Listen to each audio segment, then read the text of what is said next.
Today in this video, we will learn about how to unsuspend all outgoing emails for a particular cPanel user in WHM root.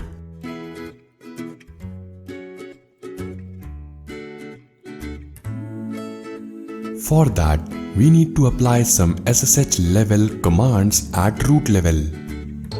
Log into PuTTy and then enter following command.